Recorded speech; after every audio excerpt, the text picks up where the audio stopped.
Ciao a tutti e benvenuti su Celebrita dalla Turchia. Sono felice di avervi qui perché oggi andiamo a smontare, pezzo per pezzo, un istante che molti hanno lasciato scivolare via, ma che, a ben guardare, definisce il destino di una relazione. Parliamo di quell'attimo in cui Elçin, senza volerlo, ha mancato un segnale cruciale. Un dettaglio minuscolo ma decisivo, legato a doppio filo a qualcosa che tutti noi, in una storia d'amore, cerchiamo: l'approvazione. In questo caso, l'approvazione di Bahar Arduk. Sì, proprio così.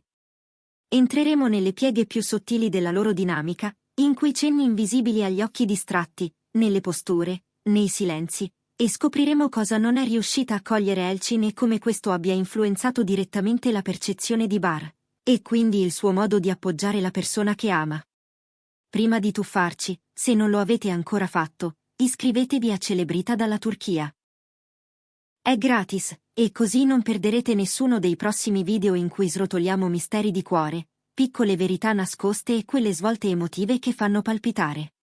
Ora partiamo con il titolo di oggi, il dettaglio chiave che Elçin non ha visto: l'approvazione di Bahar.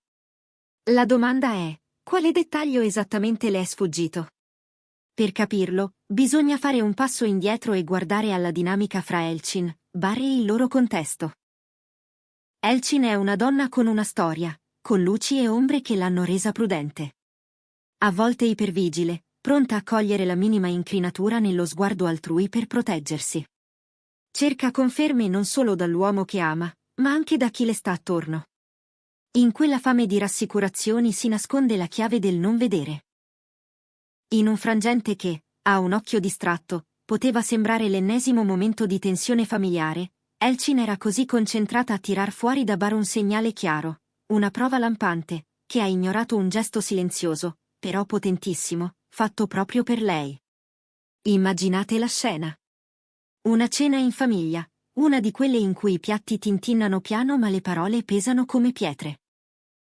Elçin sta illustrando una scelta che ha preso, magari spiegando un frammento del suo passato che viene usato contro di lei da chi non la conosce davvero. Gli sguardi sono puntuti, qualcuno è scettico, qualcun altro semplicemente curioso in modo sbagliato. Elçin cerca il faro, gli occhi di Bahar. Vuole quel cenno che dica «io sono con te», quella manciata di parole che la avvolga come un cappotto. E Bahar, certo, dice qualcosa, è lì, presente. Ma ciò che Elçin non afferra è come lui risponde alle obiezioni degli altri, alle frecciate che non sono rivolte solo a lei, ma al loro legame. Non è questione soltanto di ciò che viene detto, ma di come, e di ciò che resta sospeso nell'aria, pur parlando forte. Nelle famiglie complesse, ogni pausa è un discorso, ogni sospiro un capitolo. Elçin, intenta a decifrare una professione di sostegno verbale, si perde l'alfabeto parallelo del corpo di Bahar. Mentre qualcuno insinua, lui cambia postura, distende una mano sulla spalliera della sedia di lei, quasi a dichiarare un territorio affettivo. Quando un parente insiste con un giudizio, Bahar alza lo sguardo, fermo ma senza alzare la voce. In quel lampo c'è una difesa. Il bicchiere che si ferma a metà corsa, il tema che scivola su un'altra storia per togliere a Elçin il peso del mirino, il modo in cui lui si posiziona leggermente di profilo, creando tra lei e il tavolo un diaframma protettivo. Ecco il quadro, una protezione discreta, ma reale. Quello era il termometro della sua approvazione. Non uno striscione spiegato a mezz'aria, non una dichiarazione a effetto. Un'azione. Elçin, però, catturata dall'aspettativa di sentire parole inequivocabili, si sente scoperta. Interpreta l'assenza di un proclama come assenza di sostegno. E da lì scatta la reazione. Si irrigidisce, risponde in modo più tagliente, quasi a costruirsi uno scudo da sola. Paradossalmente, quel modo di proteggersi alimenta i dubbi degli altri, rafforza l'immagine di una donna sotto assedio. E alla lunga, inevitabilmente, fa scricchiolare anche lo sguardo con cui Bahar vorrebbe farle arrivare il suo «ci sono». Dentro, lui è dalla sua parte, ma la tempesta emotiva, una volta partita, è difficile da fermare. È un circolo vizioso, vero? Elçin non vede l'approvazione silenziosa. Si sente scoperta. Agisce di conseguenza. La tensione sale, gli sguardi diventano più duri, il tavolo si fa più freddo. Se solo avesse decifrato quel linguaggio minore, sarebbe andata diversamente. Avrebbe colto che Bar non la stava lasciando sola nel vortice. Avrebbe respirato. E respirare, in quei momenti, è tutto. Un passo in più. Se avesse sentito il peso concreto di quel gesto, probabilmente avrebbe risposto con calma, e una calma simile spegne tanti focolai intorno, cambia la percezione di chi osserva, restituisce forza a chi la incarna. Guardiamo la scena dagli occhi di Bar. Non è il tipo che fa proclami. Non gli interessa salire su un piedistallo, gridare frasi a effetto. Il suo modo di essere gli è più sottopelle. Non c'è bisogno di amplificatori quando si ha la sicurezza di ciò che si prova. Lui ha sistemato la serata in modo da ammortizzare i colpi, ha deviato le frecce quando arrivavano troppo secche, ha sostenuto con lo sguardo e con i piccoli atti, credendo che bastasse.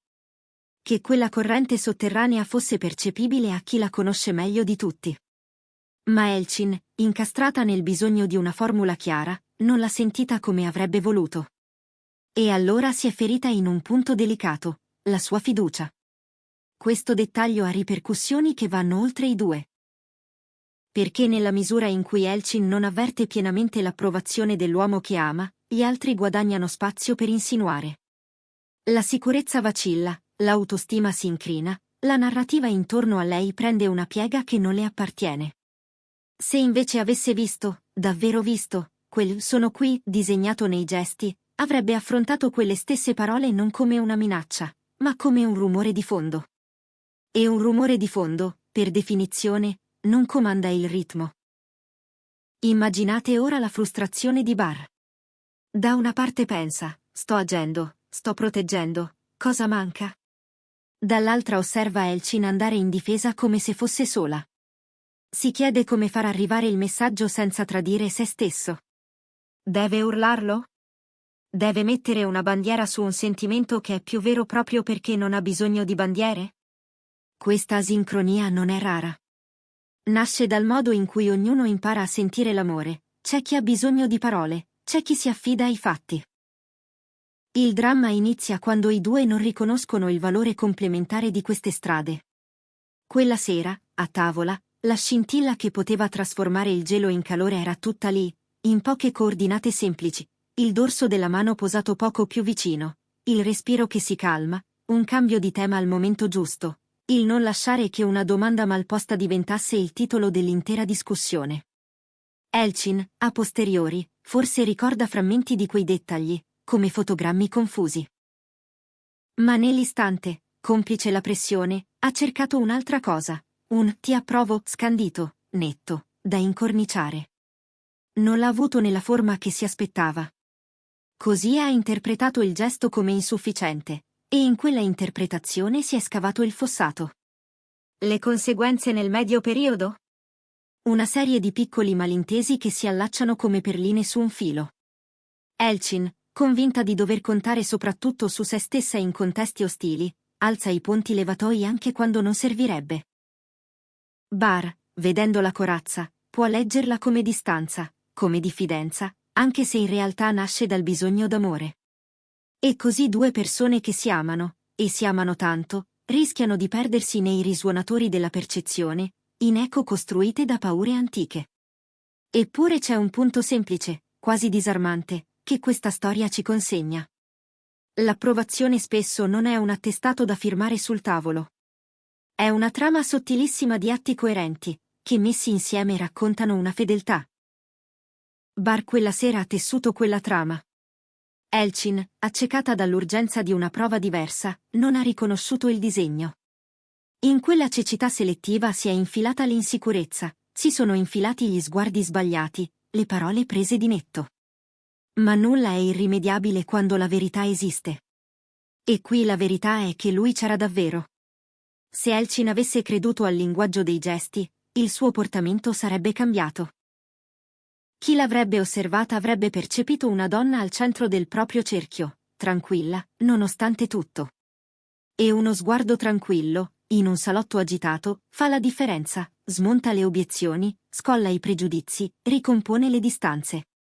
Anche Bar, vedendo quella fiducia riflessa, avrebbe rilassato la guardia del non detto, forse lasciando cadere qualche parola in più, non per necessità, ma per carezza.